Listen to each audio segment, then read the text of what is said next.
Bonjour à tous. Alors, on va voir comment lire une carte aéronautique. Donc, en fait, vous avez soit la version papier, comme ici, ou la version sur Internet, qui est quand même beaucoup plus pratique. Alors, c'est quand même assez simple. Il faut surtout la déplier. Et donc, voilà à quoi ça ressemble. Donc, on va déjà parler du cas des CTR. Voilà, donc tout ce qui est CTR et TMA. Voilà, donc ici, on a une piste. Voilà, donc par exemple, la piste d'Angers. La piste d'Angers est entourée par une CTR et autour de la CTR, une TMA. Donc la CTR, autour de la piste, démarre donc du sol à 2500 pieds. Et la TMA reprend de 2500 pieds à l'infini. Donc l'infini sur cette carte. Donc c'est pour du 5000 pieds. Donc aucun souci pour le drone. Donc on volera à 150 mètres maximum. Voire 50 mètres en CTR sans protocole. Ou sinon il faut établir un protocole si on est proche de la piste ou au-delà des 50 mètres. Sinon, que dire de plus? Donc ici on a des villes. Donc voilà, tout ce qui est grande ville, agglomération, c'est en orange. Un peu plus petite en jaune. Et toute petite point blanc. Si on sort du point blanc, des jaunes et du orange, ça veut dire qu'on n'est pas en S3. Donc aucune demande en préfecture. Après les zones militaires. Hop, ici par exemple, bon ça je la connais. C'est une centrale nucléaire. Donc c'est assez simple. C'est interdit. Voilà. Mais bon, rien n'est interdit. Si vous travaillez pour la centrale ou autre chose, il suffit de demander, il n'y a aucun souci. Après, on a par exemple ici des zones militaires. Donc pareil, ça démarre de 800 pieds sol à 1800 pieds. Donc là aussi, on est bien en dessous en drone, donc on peut voler, il n'y a aucun souci. Voilà. Donc ça, par exemple, c'est le réseau très basse altitude de vitesse. Voilà. Après, qu'est-ce qu'on peut avoir? Donc ça, c'est tout ce qui est VOR, balise. Hop là, voilà, ça ressemble à ça. Donc ça, on s'en fout. Voilà, clairement. Les éoliennes qui sont représentées ici. Après, ici, un petit logo rigolo. Donc ça, c'est du parachute. Après, on a par exemple là de la voltige. Là, du dirigeable, enfin du ballon. Donc voilà, il y a plein de petites zones. Ici, c'est du planeur lancé par câble. Voilà, donc il faut regarder et lire la cartouche qui est en annexe. Et voilà donc l'annexe. Donc la France, elle est représentée en 4 groupes, en 4 cartes aéronautiques hygiène. Voilà. Donc on va les acheter en papier ou retrouver tout ça sur Internet. Après ici, on a la taille des aérodromes. Donc les petits et les grands. Voilà. Donc pour savoir les espacements dans les CTR. Après, qu'est-ce qu'on a? Voilà, donc là, c'est les tailles des villes. Donc la toute petite, voilà, en blanc. Après la jaune. Et la orange, voilà, les tailles différentes d'agglomération. Après les différents symboles, donc les câbles, les éoliennes.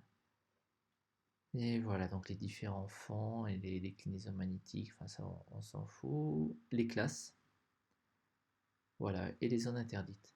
Donc ça aussi on le reverra plus tard, comme la cartouche. Donc la lecture, en haut, FL 0,85 et en dessous 2000 pieds sol.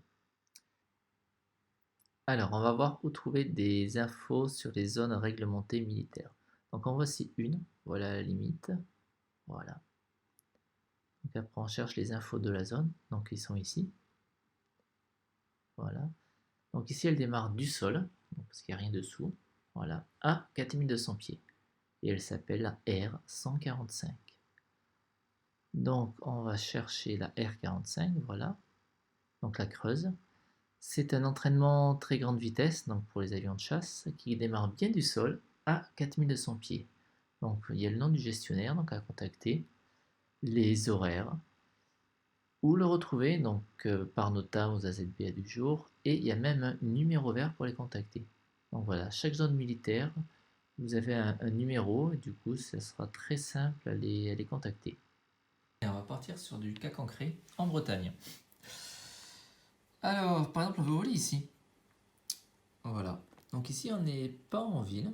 Donc voilà, il n'y a pas de petites taches orange ou jaune. Donc pas de souci, on peut voler sans déclaration en préfecture. Après les zones aériennes, est-ce qu'il y en a autour? Non, il n'y en a pas autour. Donc c'est parfait, on pourra voler ici. Voilà. Je veux voler ici. Alors ici. Donc on voit qu'il y a une zone militaire. Voilà. Et le cartouche est ici. Donc il commence du FL 45 à l'infini. Donc on rappelle, l'infini c'est 5000 pieds sur cette carte. Donc là pareil, aucun souci, on peut voler. Donc là on voit qu'il y a des éoliennes par exemple. Alors on part par exemple sur Nantes. Ah, ici on voit une zone naturelle. Donc là par exemple il faut demander à la zone. Ça va être une zone de reproduction ou aucune idée. Bref, on demande, c'est interdit pour la faune ou la flore. Ou sinon dans la CTR, voilà, si on vole ici, on peut voler de 0 à 50 mètres sans aucun souci. Après, si on se met dans l'axe de piste ou proche, il faudra demander un protocole à la tour. Et si on est en ville, là aussi, il faut demander à la préfecture. Là, je vois, là, il y a un petit héliport. Donc là aussi, il faut demander un protocole, mais je pense que ça doit être le même gestionnaire de la piste. Alors, donc voilà à quoi ressemblent les espacements des pistes. Donc, au-dessus, les petites pistes. Et en dessous, les plus grandes, donc équipées de procédures IFR, donc aux instruments. Donc tout ça, vous pouvez le retrouver dans le guide des modèles réduits pour le drone de loisirs. Et voilà, c'est fini. Donc j'espère que vous avez compris comment lire une carte. Donc c'est assez simple et ludique, je l'espère. Mais il faut savoir lire une carte, voilà. Donc savoir où commence une zone, où s'arrête. Lire les cartouches. Donc de 3500 à plus, donc l'infini. Où on trouve les infos. Donc là, par exemple, on a une zone. La R149F qui démarre de 800 pieds sol à 1800 pieds. Voilà, donc il faut vraiment ici, zone de parachutage, une piste, une agglomération, une zone de voltige,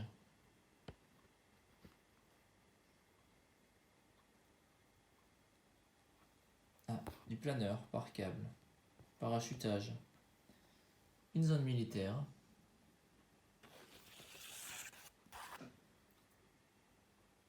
et tout ça, donc on peut le retrouver aussi sur internet.